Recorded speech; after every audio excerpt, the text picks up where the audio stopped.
महत्त्वाची बातमी आहे। पोलिसांच्या घरांसाठी आम्ही प्रयत्न केले असं कालिदास कोळंबकर यांनी म्हटलंय। आदित्य ठाकरे आता श्रेय घेण्यासाठी येतायत असंही कोळंबकरांनी म्हटलंय। महाविकास आघाडी सरकार असताना आम्ही प्रयत्न केले होते।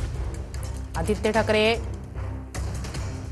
यांनी कोळंबकरांवर पलटवार केलाय।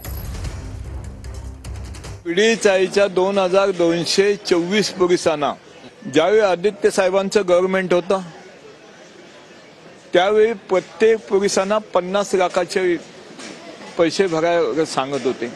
मी उपोषणाला बसल्यानंतर देवेंद्रजींना मी फोन केला आणि साहेबांनी 10 लाख कमी केले।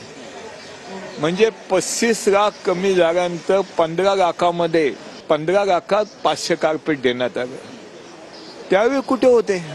आणि जास्तीत जास्त लवकर पोलीस हाऊसिंगचा सुद्धा साहेब प्रश्न सोडवतील याबद्दल माझ्या मनात शंका नाही। रिटायर्ड पोलीस परिवारांना मुंबईमध्येच घरं द्या, कुठेही मुंबईच्या बाहेर पाठवू नका, कारण ह्यांचा पहिला अधिकार ह्या लोकांनी मुंबईचं रक्षण केलेलं आहे। तिसरी गोष्ट म्हणजे जे सर्व्हिस क्वार्टर्स आहेत, जसं वरळीमध्ये आमच्या काळी आम्ही 10 इमारती बांधणार होतो, तो प्रस्ताव तयार आहे।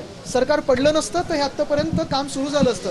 त्या 10 इमारती कधी होणार? नायगाव वडाळ्यामध्ये ज्या इमारती आहेत त्या कधी त्याचं नूतनीकरण होणार? या माझ्यासोबत या, आपण स्वतः एकत्र काम करू।